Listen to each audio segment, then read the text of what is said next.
जय जगन्नाथ बंधुगण आज आम जानिबा 11 मई 2026 सोमवार दिन द्वादश राशि राशिफल विषय एही दैनिक राशिफल चंद्रंको गोचर गणना को नहीं आधारित एवं चंद्रंको गोचर गणना आम जीवन में बहुत प्रभाव पकई थाए।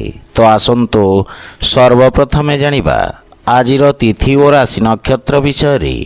आज हेउची 11 मई 2026 सोमवार ज्येष्ठ कृष्ण पक्ष नवमी दिवा 3 घंटा 26 मिनिट गते दशमी आज शतभिषा नक्षत्र रात्र 1 घंटा 29 मिनिट गते पूर्व भाद्रपद नक्षत्र आज कुंभचंद्र अहोरात्र आजिर सांवत्सरिक श्राद्ध नवमीर एकधिष्ठ पार्वण आजिर शुभ बेला प्रातः 5 घंटा 17 मिनिट रु 7 घंटा 2 मिनिट पर्यंत आजिर सूर्योदय प्रातः 5 घंटा 17 मिनिट आजिर सूर्यास्त संध्या 6 घंटा 23 मिनिट। आज मिथुन और मीन राशि पुरुष और मीन राशि महिला मानक घात चंद्र एवं मिथुन राशि घातबार आज लाउ खाइबा निषिद्ध।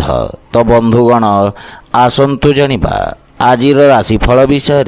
ता पूर्वरु आम चैनल को जो माने नुआ करी आछंती तळे थिबा लाल रंगर सब्सक्राइब बटन को दबाई आम चैनल को सब्सक्राइब करंतु और पाखरे थिबा घंटी बटन को दबाई ऑल रे सिलेक्ट करंतु काहेकि ना आमे अपलोड करिथबा प्रत्येक वीडियो रो नोटिफिकेशन आपण सर्वप्रथमे पाई परिबे।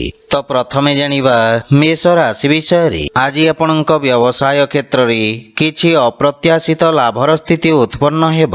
व्यवसाय क्षेत्र रे आपणको पूर्वरु करिथबा परिश्रमर शुभ परिणाम प्राप्ति हेब।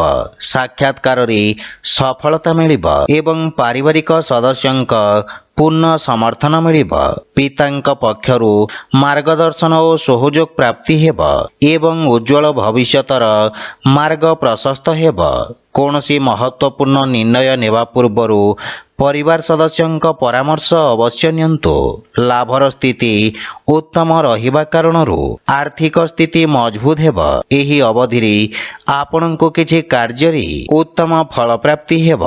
सोशल मीडिया रे आपणक ख्याति रे वृद्धि घटिब एवं स्वास्थ्यावस्था उत्तम अनुकूल रहिब तथा योगाभ्यास रु एकाग्रता बा निर्णय नेबा क्षमतार विकास हेब। आज आपण ओम नमः शिवाय मंत्र जप करंतु शुभ फल पाइबे। वृष राशि। आज आपणक कर्मठता व्यवसाय रे लाभप्रद स्थिति आनिबा पई सहायक साब्यस्त हेब। आपणक परिश्रम एवं निर्णय नेबा क्षमता उच्च अधिकारी को प्रभावित करिब। व्यावसायिक स्थिति रे सुधार आसिब। परिवार रे कौनसी सुखद समाचार को नहीं मन प्रसन्न रहिब। पारिवारिक सुख सुविधा रे आपण खर्च करिबे किंतु पितांक सम्मान करंतु।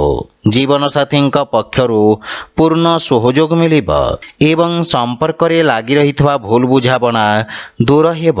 प्रेम जीवन रे समयर अभाव कारणरु किछि समस्या देखा देई पारि। आर्थिक स्थिति रे सुधार आसिब एवं राजकीय क्षेत्र रे पूर्वरु अटकी रहितबा धन प्राप्तिर जोग रहिछि। आपणक आत्मविश्वास रे वृद्धि घटिब एवं आपणक सामाजिक वर्चस्व तथा जीवन स्तर विकास हेब।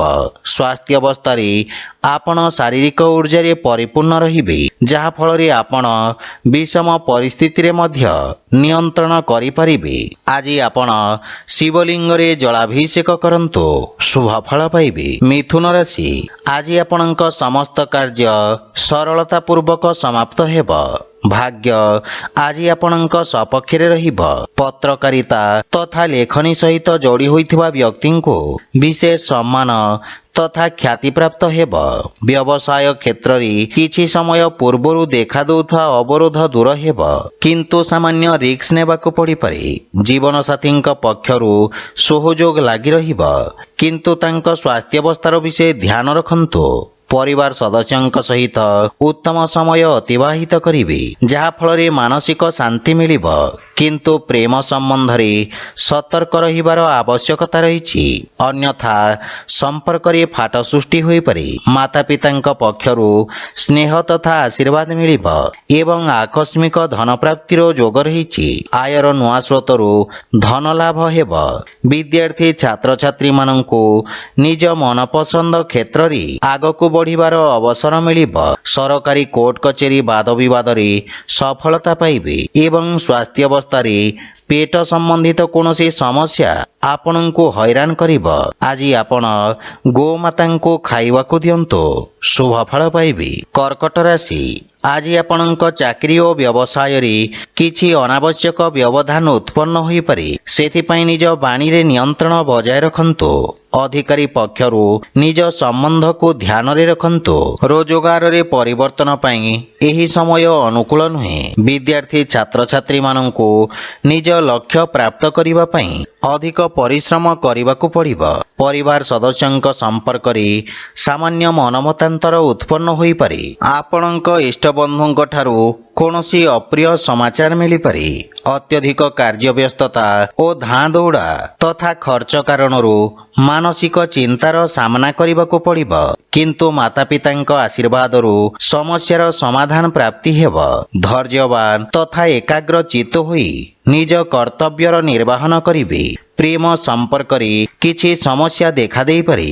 ଆପଣଙ୍କ ଅନାବଶ୍ୟକ ଖର୍ଚ୍ଚରେ ବୃଦ୍ଧି ଘଟିବ ଏବଂ ଆର୍ଥିକ ସ୍ଥିତି ଅସନ୍ତୁଳିତ ହେବ। ଆୟର ନୂଆ ସ୍ରୋତରେ ଧ୍ୟାନ କେନ୍ଦ୍ରିତ କରିବାର ଆବଶ୍ୟକତା ରହିଛି। ସ୍ୱାସ୍ଥ୍ୟାବସ୍ଥା ସାମାନ୍ୟ ରହିବ। ଆଜି ଆପଣ ବଜରଙ୍ଗ ବାଣ ପାଠ କରନ୍ତୁ, ଶୁଭ ଫଳ ପାଇବେ। ସିଂହ ରାଶି, ଆଜି ଆପଣଙ୍କ ମିତ୍ରଙ୍କ ସଂଖ୍ୟାରେ ବୃଦ୍ଧି ଘଟିବ। କୌଣସି ବନ୍ଧୁମିତ୍ରଙ୍କ ଠାରୁ ଆପଣଙ୍କୁ ଅପ୍ରତ୍ୟାଶିତ ରୂପରେ କାର୍ଯ୍ୟକ୍ଷେତ୍ରରେ ସହାୟକ ସିଦ୍ଧ ହେବ। ସାମାଜିକ କ୍ଷେତ୍ରରେ ଆପଣଙ୍କ ପ୍ରତିଷ୍ଠାର ବିସ୍ତାର ହେବ। କାର୍ଯ୍ୟଭାରରେ ବୃଦ୍ଧି ଘଟିବ ଏବଂ ଆପଣଙ୍କୁ ଆଶାତୀତ ପରିଣାମ ପାଇବା ପାଇଁ ଅଧିକ ପରିଶ୍ରମ କରିବାକୁ ପଡ଼ିବ। ପରିବାରରେ ଜୀବନ ସାଥୀଙ୍କ ସହିତ ଉତ୍ତମ ସମୟ ବ୍ୟତୀତ କରିବେ। ଯଦି ବିବାହ ହେତୁ ପ୍ରୟାସରତ, ତାହେଲେ ସୁଖଦ ସମାଚାର ମିଳିବ। ମାଙ୍ଗଳିକ କାର୍ଯ୍ୟକ୍ରମର ରୂପରେଖା ପ୍ରସ୍ତୁତ କରିବେ ଏବଂ ପିତାଙ୍କ ପକ୍ଷରୁ ପୂର୍ଣ୍ଣ ସହଯୋଗ ଓ ଆଶୀର୍ବାଦ ମିଳିବ। ଆର୍ଥିକ ସ୍ଥିତି ଆହୁରି ସୁଦୃଢ଼ ହେବ। ଯଦି ବ୍ୟବସାୟରେ କୌଣସି ନୂଆ ନିବେଶକଙ୍କ ସନ୍ଧାନ କରୁଛନ୍ତି, ତାହେଲେ ସଫଳ ହେବେ। ଅଧିକାରୀ ବର୍ଗ ତଥା ସହକର୍ମୀଙ୍କ ସମର୍ଥନ ମିଳିବ ଏବଂ ସ୍ୱାସ୍ଥ୍ୟ ସମ୍ବନ୍ଧିତ ଛୋଟ ଛୋଟ ସମସ୍ୟା ଆପଣଙ୍କ ମାର୍ଗରେ ଅବରୋଧ ଉତ୍ପନ୍ନ କରିପାରେ। ଆଜି ଆପଣ ଅସହାୟ ବ୍ୟକ୍ତିଙ୍କୁ ସାହାଯ୍ୟ କରନ୍ତୁ, ଶୁଭ ଫଳ ପାଇବେ। କନ୍ୟା ରାଶି, ଆଜି ଆପଣ କାର୍ଯ୍ୟକ୍ଷେତ୍ରରେ ସଫଳତା ଅର୍ଜନ କରିବେ। ଆପଣ ଶତ୍ରୁମାନଙ୍କୁ ନିଜ ବୁଦ୍ଧିବଳ ଓ ଚାତୁର୍ଯ୍ୟ ବଳରେ ପରାସ୍ତ କରିବେ। ଆପଣଙ୍କ ସାମ୍ନାରେ ସମ୍ଭାବନାର ନୂତନ ଦ୍ୱାର ଖୋଲିବ। ଶିକ୍ଷାକ୍ଷେତ୍ର ତଥା ପରାମର୍ଶଦାତାଙ୍କ ରୂପରେ କାର୍ଯ୍ୟ କରୁଥିବା ବ୍ୟକ୍ତିଙ୍କୁ ବିଶେଷ ଲାଭ ମିଳିବ। ପରିବାରର ସହଯୋଗ ମିଳିବ ଏବଂ ଭାଇ ଭଉଣୀଙ୍କ ମାର୍ଗଦର୍ଶନ ତଥା ପୂର୍ଣ୍ଣ ସହଯୋଗ ପ୍ରାପ୍ତି ହେବ। ଭବିଷ୍ୟତର ଯୋଜନାକୁ ନେଇ ଆପଣ ଚର୍ଚ୍ଚା କରିବେ ଏବଂ ସମସ୍ୟାର ସମାଧାନ ଖୋଜିବେ। ଆପଣଙ୍କ ବ୍ୟବହାର, କୁଶଳତା ତଥା କର୍ମଠତା କାର୍ଯ୍ୟକ୍ଷେତ୍ରରେ ସହାୟକ ସିଦ୍ଧ ହେବ। ପ୍ରେମ ଜୀବନରେ ନୂଆ ଉତ୍ସାହର ଅନୁଭବ କରିବେ ଏବଂ ନୂଆ ବ୍ୟାପାରିକ ଭାଗିଦାରୀ ତଥା ନୂଆ ପୁଞ୍ଜିନିବେଶରେ ଆର୍ଥିକ ସଫଳତା ପାଇବେ। ଆପଣଙ୍କ ଦ୍ୱାରା ପୂର୍ବରୁ ନିଆଯାଇଥିବା କୌଣସି ମହତ୍ତ୍ୱପୂର୍ଣ୍ଣ ନିର୍ଣ୍ଣୟ ଆଜି ସଠିକ ସାବ୍ୟସ୍ତ ହେବ। ଆପଣଙ୍କ ଆତ୍ମବିଶ୍ୱାସରେ ବୃଦ୍ଧି ଘଟିବ। ଅଟକି ରହିଥିବା କାର୍ଯ୍ୟରେ ଗତି ଆସିବ ଏବଂ ଆପଣଙ୍କ ସ୍ୱାସ୍ଥ୍ୟ ମଧ୍ୟ ଆଜି ଉତ୍ତମ ଅନୁକୂଳ ରହିବ। ଆଜି ଆପଣ ହନୁମାନ ଚାଳିଶାର ପାଠ କରନ୍ତୁ, ଶୁଭ ଫଳ ପାଇବେ। ତୁଳା ରାଶି, ଆଜି ଅଧିକାରୀ ବର୍ଗରୁ ପ୍ରୋତ୍ସାହନ ପ୍ରାପ୍ତି ହେବ। ରକ୍ଷା କ୍ଷେତ୍ରରେ ଯୋଡ଼ି ହୋଇଥିବା ବ୍ୟକ୍ତି ଯଶ ଅର୍ଜନ କରିବେ। ବିଦ୍ୟାର୍ଥୀ ଛାତ୍ରଛାତ୍ରୀମାନଙ୍କ ପାଇଁ ଦିନଟି ଶୁଭ ଫଳଦାୟକ ସାବ୍ୟସ୍ତ ହେବ ଏବଂ ଉଚ୍ଚଶିକ୍ଷାର ମାର୍ଗ ପ୍ରଶସ୍ତ ହେବ। ରୋଜଗାର କ୍ଷେତ୍ରରେ ଆପଣଙ୍କୁ ନିଜ କୌଶଳ ଦେଖିବାର ଅବସର ମିଳିବ। କାର୍ଯ୍ୟକ୍ଷେତ୍ରରେ ଷଡ଼ଯନ୍ତ୍ରର ଶିକାର ହେବାଠୁ ସତର୍କ ରୁହନ୍ତୁ ଏବଂ ପରିବାରରେ କଠୋର ବାଣୀର ପ୍ରୟୋଗରୁ ସାବଧାନ ରୁହନ୍ତୁ। ନିଜ ଜିଦ୍ ଓ ଆବେଶରେ ନିୟନ୍ତ୍ରଣ ରଖନ୍ତୁ। ଜୀବନସାଥୀଙ୍କ ସହିତ ନିଜ ସମ୍ପର୍କର ବିଷୟ ଧ୍ୟାନ ରଖନ୍ତୁ। ମାନସିକ ଚିନ୍ତାରୁ ଆଜି ଆପଣଙ୍କୁ ଦୂରେଇ ରହିବା ଉଚିତ ଏବଂ ଏହା ବ୍ୟତୀତ ପିତାଙ୍କ ସ୍ୱାସ୍ଥ୍ୟାବସ୍ଥାର ମଧ୍ୟ ବିଶେଷ ଧ୍ୟାନ ରଖିବାକୁ ପଡ଼ିବ। ଗୃହର ସାଜସଜ୍ଜା ଜନିତ ଖର୍ଚ୍ଚରେ ବୃଦ୍ଧି ଘଟିବ। ଆର୍ଥିକ ସ୍ଥିତି ଆପଣଙ୍କ ଚିନ୍ତାରେ ମଧ୍ୟ ବୃଦ୍ଧି କରିବ। କାର୍ଯ୍ୟକ୍ଷେତ୍ରରେ ଶିଥିଳତା କାରଣରୁ ମନ ବ୍ୟଥିତ ହେବ। ବିଶେଷ କରି ଯାନବାହନ ଚଳାଚଳ ଓ ଅଗ୍ନି ପ୍ରୟୋଗରୁ ଆପଣଙ୍କୁ ଦୂରେଇ ରହିବା ଉଚିତ। ଆଜି ଆପଣ ହନୁମାନ ଚାଳିଶାର ପାଠ କରନ୍ତୁ, ଶୁଭଫଳ ପାଇବେ। ବିଛା ରାଶି, ଆଜି ଆପଣଙ୍କ ସ୍ୱଭାବ ତଥା କାର୍ଯ୍ୟଶୈଳୀ ସ୍ୱ ଅବଲୋକନର ଅବସର ପ୍ରଦାନ କରିବ। ଭବିଷ୍ୟତର ଯୋଜନା ବିଷୟରେ ବିଚାର ବିମର୍ଶ କରିବେ, କିନ୍ତୁ କୌଣସି ଛୋଟ ବଡ଼ ଅବସରକୁ ହାତଛଡ଼ା କରନ୍ତୁ ନାହିଁ। ପରିବାର ସଦସ୍ୟଙ୍କ ସହିତ ଉତ୍ତମ ସମୟ ବ୍ୟତୀତ କରିବେ। ଗୃହ ଉପକରଣ କ୍ରୟ କରି ଆପଣ ଖର୍ଚ୍ଚାନ୍ତ ହେବେ ଏବଂ ଗୃହର କୌଣସି ବ୍ୟକ୍ତିଙ୍କ ସ୍ୱାସ୍ଥ୍ୟ ସମସ୍ୟାକୁ ନେଇ ଆପଣ ଚିନ୍ତିତ ରହିବେ।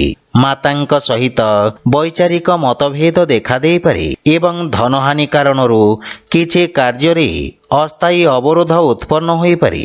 ଆର୍ଥିକ ରୂପରେ ସ୍ଥିତି କିଛି ଚିନ୍ତାଜନକ ରହିବ ଏବଂ ବାଣିଜ୍ୟ ବ୍ୟବସାୟ କ୍ଷେତ୍ରରେ ବିସ୍ତାର ଯୋଜନାରେ ଆପଣ କାର୍ଯ୍ୟ କରିବେ। ଆପଣଙ୍କୁ କିଛି ମାନସିକ ସମସ୍ୟା ହଇରାଣ କରିବ, ସେଥିପାଇଁ ମନକୁ ଏକାଗ୍ର ତଥା ଶାନ୍ତ ରଖିବାର ପ୍ରୟାସ କରନ୍ତୁ।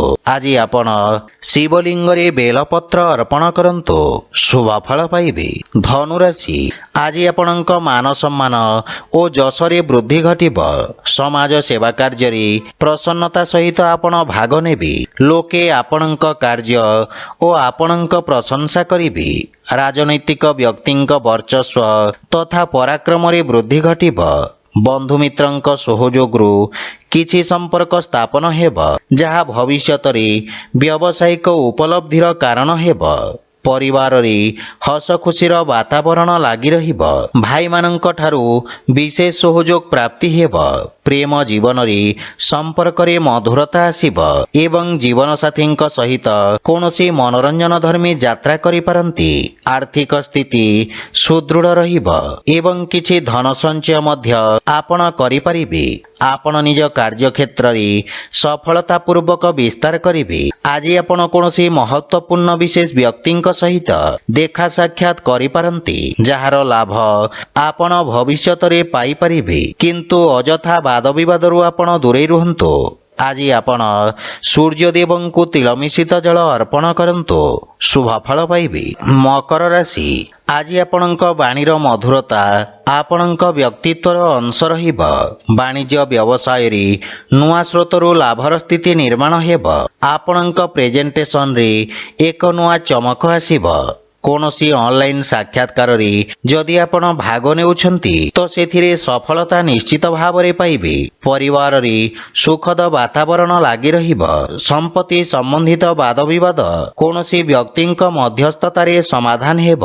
ପିତାଙ୍କ ମାର୍ଗଦର୍ଶନ ବା ସହଯୋଗ ମିଳିବ ଏବଂ ଭାଇ ଭଉଣୀଙ୍କ ସମ୍ପର୍କରେ ଘନିଷ୍ଠତା ଆସିବ। ଆପଣ ପରିବାରକୁ ଧନଠାରୁ ଅଧିକ ମହତ୍ୱ ଦେବେ ଏବଂ ଜୀବନସାଥୀଙ୍କ ସହିତ ସମ୍ପର୍କ ମଜବୁତ ହେବ। ଛୋଟ ପିଲାଙ୍କ ସହିତ ଉତ୍ତମ ସମୟ ବ୍ୟତୀତ ହେବ। ଆର୍ଥିକ ସ୍ଥିତି ମଜବୁତ ହେବାକୁ ଲାଗିବ ତଥା ଆପଣଙ୍କ ସୁଖ ସମୃଦ୍ଧିର ବିକାଶ ହେବ। ବିଦ୍ୟାର୍ଥୀ ଛାତ୍ରଛାତ୍ରୀମାନଙ୍କୁ ନିଜ ଭବିଷ୍ୟତ ବିଷୟରେ ରଣନୀତି ପ୍ରସ୍ତୁତ କରିବାର ଅବସର ମିଳିବ। ପରିବାର ସଦସ୍ୟଙ୍କ ପକ୍ଷରୁ ପୂର୍ଣ୍ଣ ସହଯୋଗ ମିଳିବ ଏବଂ ସ୍ୱାସ୍ଥ୍ୟାବସ୍ଥା ଉତ୍ତମ ଅନୁକୂଳ ରହିଛି। ଆଜି ଆପଣ ଶିବଲିଙ୍ଗରେ ବେଲପତ୍ର ଅର୍ପଣ କରନ୍ତୁ, ଶୁଭଫଳ ପାଇବେ। କୁମ୍ଭ ରାଶି, ଆଜି ଆପଣଙ୍କ ବାଣିଜ୍ୟ ତଥା ବ୍ୟବସାୟରେ ଆସୁଥିବା ପରିବର୍ତ୍ତନ ଆପଣଙ୍କୁ ସକାରାତ୍ମକ ପରିଣାମ ପ୍ରଦାନ କରିବ। ବ୍ୟବସାୟ କ୍ଷେତ୍ରର ବିସ୍ତାର ହେବ। ରାଜନୀତି କ୍ଷେତ୍ରରେ ଯୋଡ଼ି ହୋଇଥିବା ବ୍ୟକ୍ତି ବିଶେଷ ଭାବରେ ଲାଭାନ୍ୱିତ ହେବେ ଏବଂ ଆପଣଙ୍କ ଖ୍ୟାତିର ବିସ୍ତାର ହେବା ନିଶ୍ଚିତ। ଜୀବନ ସାଥୀଙ୍କ ପକ୍ଷରୁ ପୂର୍ଣ୍ଣ ସହଯୋଗ ପ୍ରାପ୍ତି ହେବ ଏବଂ ପାରିବାରିକ ସୁଖ ସମୃଦ୍ଧିରେ ବୃଦ୍ଧି ଘଟିବ। କୌଣସି ପୁରୁଣା ସମ୍ପତ୍ତି ମିଳିବାର ମଧ୍ୟ ପ୍ରବଳ ଯୋଗ ରହିଛି। ବୟୋଜ୍ୟେଷ୍ଠଙ୍କ ଆଶୀର୍ବାଦ ପ୍ରାପ୍ତି ହେବ ଏବଂ ଭାଇ ଭଉଣୀଙ୍କ ସହିତ ଆପଣ ଉତ୍ତମ ସମୟ ବ୍ୟତୀତ କରିବେ। ବନ୍ଧୁମିତ୍ରଙ୍କ ସହିତ ସାମାଜିକ ଚର୍ଚ୍ଚାରେ ଭାଗ ନେବେ ଏବଂ ସମସ୍ତେ ଆପଣଙ୍କ ଦୃଷ୍ଟିକୋଣକୁ ସମ୍ମାନ କରିବେ। ଦୈନିକ ବ୍ୟବସାୟୀମାନଙ୍କ ପାଇଁ ସମୟ ଅପେକ୍ଷାକୃତ ଅନୁକୂଳ ରହିବ ଏବଂ ନଗଦ ସମସ୍ୟାର ସମାଧାନ ହେବ। ଏହା ବ୍ୟତୀତ ଦରକାରୀ ବ୍ୟକ୍ତିଙ୍କ ସହଯୋଗ କରିପାରିବେ। ଆପଣଙ୍କ ବାଣୀ ରୋଗୀଙ୍କୁ ସାନ୍ତ୍ୱନା ପ୍ରଦାନ କରିବ। ବିଦ୍ୟାର୍ଥୀ ଛାତ୍ରଛାତ୍ରୀମାନଙ୍କୁ ନିଜ ପ୍ରତିଭା ପ୍ରଦର୍ଶିତ କରିବାର ଅବସର ମିଳିବ। ସ୍ୱାସ୍ଥ୍ୟ ଅବସ୍ଥାରେ କିଛି ଶାରୀରିକ ପୀଡ଼ା ଅନୁଭବ କରିବେ। ଆଜି ଆପଣ ହନୁମାନ ଷ୍ଟକ ପାଠ କରନ୍ତୁ, ଶୁଭ ଫଳ ପାଇବେ। ମୀନ ରାଶି, ଆଜି ଆପଣଙ୍କୁ ବ୍ୟବସାୟ ସମ୍ବନ୍ଧିତ କିଛି ସମସ୍ୟା ମାନସିକ ଚିନ୍ତିତ କରିବ। ସ୍ଥାନୀୟ ସଂସ୍ଥା ସହିତ କାର୍ଯ୍ୟରେ ଆଗକୁ ବଢ଼ିବାର ପ୍ରୟତ୍ନ କରିବେ ଏବଂ ନିଜ ସହକର୍ମୀଙ୍କ ସହିତ ବ୍ୟବସାୟ ସ୍ଥିତିର ବିଚାର କରିବେ। ପରିବାରରେ ବିଘ୍ନ ଉତ୍ପନ୍ନ ହେବାକୁ ଦିଅନ୍ତୁ ନାହିଁ ଏବଂ କଠୋର ବାଣୀର ପ୍ରୟୋଗରୁ ସତର୍କ ରୁହନ୍ତୁ। ଜିଦ୍ଦି ଓ ଆବେଶରେ ନିୟନ୍ତ୍ରଣ ରଖନ୍ତୁ। ଛୋଟ ପିଲାମାନଙ୍କ ସହିତ ସୁଖଦ ସମୟ ବ୍ୟତୀତ କରିବେ। ବନ୍ଧୁମିତ୍ରଙ୍କ ପରାମର୍ଶ ଲାଭଦାୟକ ସାବ୍ୟସ୍ତ ହେବ। ପିତାଙ୍କ ମାର୍ଗଦର୍ଶନ ଆପଣଙ୍କ ପରିଶ୍ରମକୁ ସଫଳତା ପ୍ରଦାନ କରିବ। ବଡ଼ ଭାଇ ଭଉଣୀ ତଥା ପରିବାରର ବିଶେଷ ବ୍ୟକ୍ତିଙ୍କ ସ୍ୱାସ୍ଥ୍ୟାବସ୍ଥାର ବିଷୟରେ ଧ୍ୟାନ ରଖନ୍ତୁ। ଆର୍ଥିକ ସ୍ଥିତିକୁ ନେଇ ଆପଣ ସାମାନ୍ୟ ଚିନ୍ତିତ ରହିବେ, କିନ୍ତୁ ଭବିଷ୍ୟତରେ ଆଶାଜନକ ପରିଣାମ ପ୍ରାପ୍ତି ହେବ। ବ୍ୟାପାର ବାଣିଜ୍ୟ କ୍ଷେତ୍ରରେ ପରିସ୍ଥିତି ଅନୁକୂଳ ରହିବ ନାହିଁ ଏବଂ ରୋଜଗାର କ୍ଷେତ୍ରରେ କରିଥିବା ପ୍ରୟାସ ମଧ୍ୟ ଅସଫଳ ହେବ, କିନ୍ତୁ ନିଜ ଏକାଗ୍ରତା ବଜାୟ ରଖନ୍ତୁ, ସଫଳତା ପାଇବେ। ମାନସିକ ଚିନ୍ତା ଆପଣଙ୍କ ନିର୍ଣ୍ଣୟ ନେବା କ୍ଷମତାକୁ ପ୍ରଭାବିତ କରିବ। ଆଜି ଆପଣ ଶ୍ରୀ ଲକ୍ଷ୍ମୀନାରାୟଣଙ୍କ ପୂଜାର୍ଚ୍ଚନା କରନ୍ତୁ, ଶୁଭ ଫଳ ପାଇବେ। ତ ବନ୍ଧୁଗଣ, ଏହା ଥିଲା ଆଜିର ରାଶିଫଳ ବିଷୟରେ। ଯଦି ଭିଡ଼ିଓଟି ଆପଣମାନଙ୍କୁ ଭଲ ଲାଗିଥାଏ, ଲାଇକ୍, ସେୟାର ଓ କମେଣ୍ଟ କରି ଜଣାନ୍ତୁ ଏବଂ ଆମ ଚ୍ୟାନେଲକୁ ସବସ୍କ୍ରାଇବ୍ କରନ୍ତୁ। ଜୟ ଜଗନ୍ନାଥ।